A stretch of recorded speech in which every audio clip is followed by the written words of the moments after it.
Hey guys, it's Eric with the Middle Apartment where we're throwing strikes and getting likes, hitting dingers, and getting listeners back again with another episode. Got the W tonight, guys. Got the W. What a nice thing to happen on a Wednesday night. Uh, I think it goes without saying that apparently stuff is moving on my desk randomly. It goes without saying that it always feels good to get a win, especially on a team like this. Um, let's talk about this game in just a second. Here, we're going to talk about Julio Teheran and what his acquisition has meant to the Brewers so far. But we're also going to talk about some of the key players in this game and give some love to the bullpen. But first, I want to talk about this podcast is your only Brewers Daily podcast. We're here daily. We talk live on Saturdays at 4 p.m. Central Standard Time. 5:30 a.m. Central Standard Time is our upload every day. So if you want to check out the new episodes, you just check your feed every morning at 5:30 a.m. Central Standard Time or beyond. They are there. Um, we are on Apple, Spotify, YouTube, Google, Amazon, iHeartRadio, Castbox, Rumble, Pocket Cast, Radio Public, you name it, we are there. We try and come across on every platform so you can find us where you like to watch podcasts. If you want to use our SeatGeek code, $20 off your first purchase with SeatGeek, uh, Miller Park Minute is the code. You can also support our show at patreon.com/Miller Park Minute. You can also check out the website at millerparkminute.com to find out any additional information about the show that you need to know. Bios, latest episodes, trying to upload that thing every day. EricWAgnew.com is my personal website. You can see my work. You can hire me for videography and photography work. Those are the places to get the most accurate, up to date info. You also have Miller Minute on Twitter, or you can join the Milwaukee Brewers, and the Miller Park Minute Facebook group. I think I said that backwards. The Miller Park Minute and the Milwaukee Brewers Facebook group, where I like to post things. We're going to start getting into some articles and some other things along the way. So you're still first place in the NL Central, Milwaukee Brewers, and you wonder why. It's nights like these. Nights like these. So 4-2 victory over the Blue Jays. We had 7 hits tonight, 4 runs on 7 hits. The Blue Jays also had 7 hits, but we managed to hold them to 2 runs, which is beautiful. Abraham Toro started us off with a 2-run shot tonight. Um, then Owen Miller drove in 2 runs on an RBI double. Two RBI double, I should say. Tayron, let's talk about Julio for a minute. These are all the good, obviously. This is the good, the bad, and the ugly. We do this every night. You know that. Every podcast we talk about the good, the bad, the ugly. So Julio Tayron, 6 innings pitched, 4 hits allowed, no runs. And he had no strikeouts. Wow, amazing. But that's awesome at the same time. Very awesome. Uh, so we used Tehran, Piamps, Strzelecki, Williams. And look at Williams continuing his streak here. I'm not going to put him in the level of a Josh Hader, but I'm saying he's a good replacement.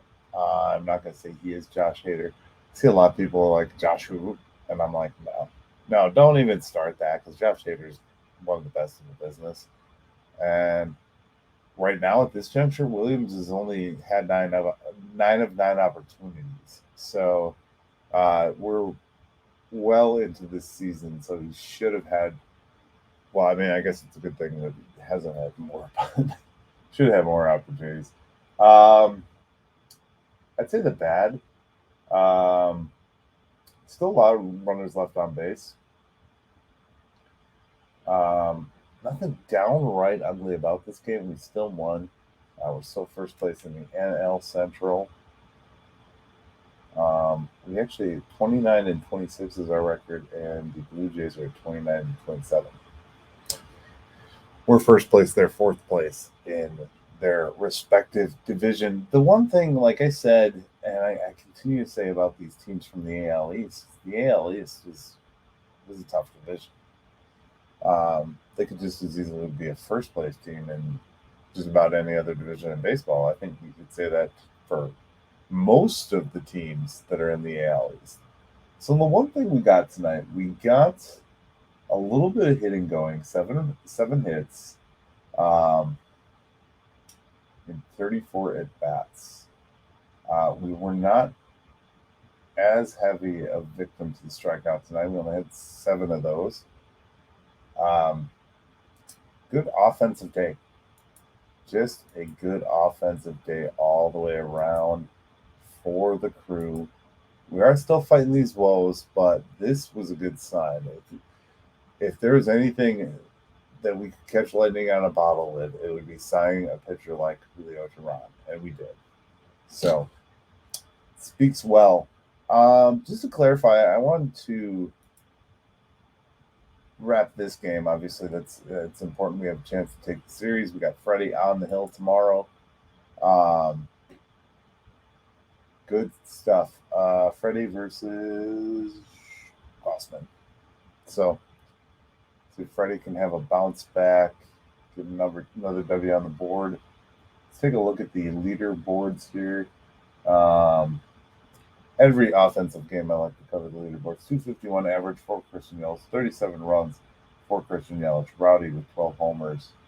Brian Anderson with 30 RBIs, and Christian Yelich with 12 stolen bases. The only pitching that's probably changed here, Freddie Peralta has 5 wins. Devin Williams has 9 saves. Count them, 9 saves. ERA is Corbin Burns at 3.68. Strikeouts is Corbin Burns at 59, and whip is still Corbin Burns at 0.119. I don't know where Teheran's going to fall in this whole thing for the long haul, but I'm glad we have him now. I think that was a great ad. He's eating some important innings for the Brew Crew right now, albeit he didn't get the win his first night. Still good stuff. So one thing I wanted to talk about here was a lot of people have got some confusion and I guess a different attitude maybe about 2 things really. One being the state of Major League Baseball taking over these broadcasts and charging. And I think that's probably the best thing that can happen to us fans. I know a lot of people subscribe to these services where you can get, hacked services or whatever, but, the Uzis of the world or whatever it may be. This is still, if you look at those numbers that they put out for the Padres, this is $19.99 a month, guys. $74.99 for the rest of the season. That's reasonable. That's super cheap. And you throw in other games from other teams, that's affordable. So let's not forget about those numbers and that fact when we look at it. I think the cable subscription that I pay for is like $80 a month or something like that. Yeah, it includes a bunch of other stuff, but really the primary reason I currently subscribe to cable television is to watch Milwaukee Brewers baseball. Because they're my home team. You know what I mean? Like they're in market, and I have to have that to watch them in market. I can use my VPN and stuff like that, but I prefer just to have the app on the Spectrum where I can select it on my TV. That's how I operate, and I don't know. I just think this is good for baseball. It gives them different opportunities to bring in their own advertisers, more direct to consumer content. And direct to consumer is the way that we are going right now with everything. So the other thing I wanted to talk about tonight was the money situation. because there's been so much talked about the money situation with the Milwaukee Brewers and the state of repair. I think a lot of this um, is politicking on the side of Rob Manfred. I think he's coming in trying to make it seem like there's a big threat to Jackson Trio's Guys Sweets, man. They're just showing the clip on. If you haven't seen the Rise of Jackson Trio video on YouTube, go watch it on the Brewers YouTube. But anyways, I think he's posturing, trying to make this look like there's more of a potential for loss, and that the Brewers Stadium needs so much work. That's what his press tour was about last Thursday, I believe that was. Um, and I just don't think that's the case. I don't think that's where we stand. Um, I think it's just idle threats. By no means is this Oakland. I mean, Milwaukee draws, and if you're thinking that this falls into the hands of political leaders, whatever side of the aisle they're on, it does not.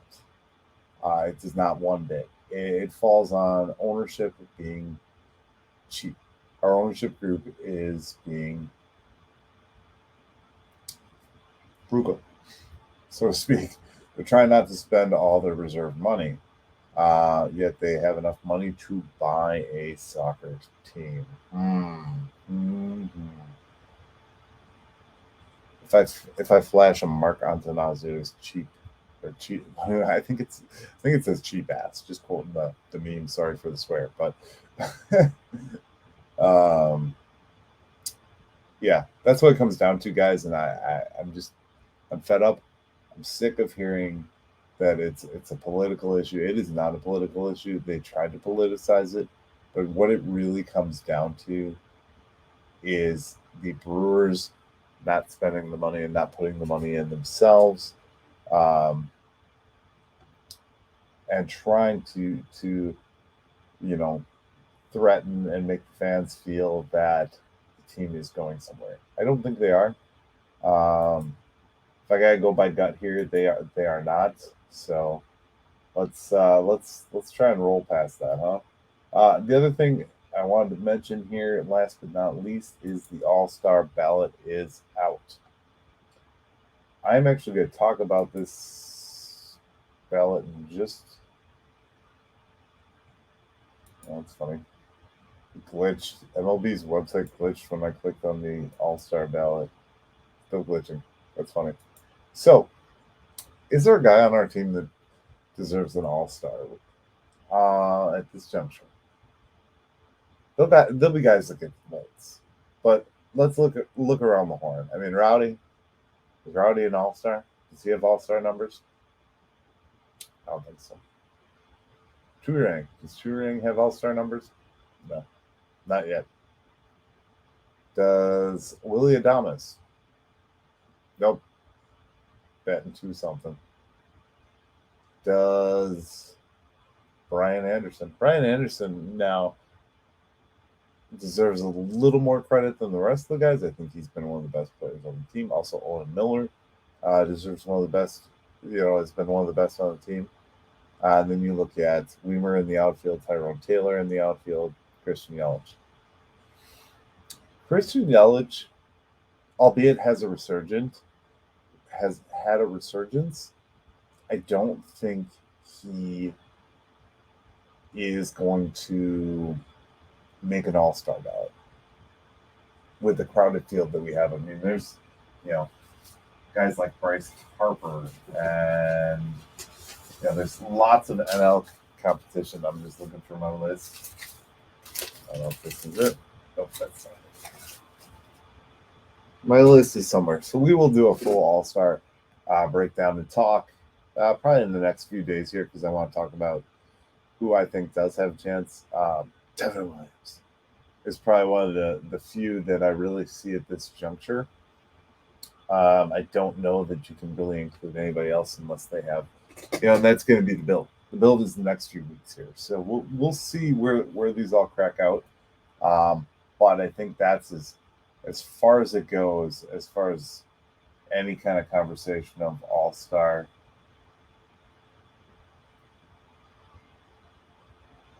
Is anybody else as shocked as I am that St. Louis is still back as far as they are? I mean, it's ridiculous at this point. I don't even know what's going on here. All right, we're gonna try and click a different link for the All-Star ballot. Okay, like you got a guy like Pete Alonso at first base. No, Pete's not even the best guy. Cody Clements. Roger Clements is his kid. Garrett Cooper. Okay, we're gonna do my ballot on the next edition. I'm gonna look over the options, kind of get my thoughts together. Let's try the Fredonia kid is really like what a make. Let's talk about him for a minute. I want to talk about his statistics. So let's go to stats. Let's go to the stats page. I want to talk about this. I highlighted this. Owen Miller. Owen Miller this season. 2023 season for Owen Miller. He has 124 bats, 19 runs, 41 hits, 4 homers, 15 RBIs, 6 stolen bases. He has a whopping 331 batting average, 368 OBP, and an 867 OPS. That guy is tearing it up right now as a Brewer. Loving life. The Fredonia kid. Always got to give the guys a shout out. Also, giving a shout out to our guys over at brewerfanatic.com. Go over to brewerfanatic.com. Check out the website. Join the community. Get in on the exclusive Miller Park Minute content over at brewerfanatic.com. Might have a video coming up in the next 24 to 48 hours over at brewerfanatic.com. So go check it out. As always, guys, remember to like and subscribe. Thank you for watching and listening to the Miller Park Minute. We'll catch you tomorrow. And as always, go Brew.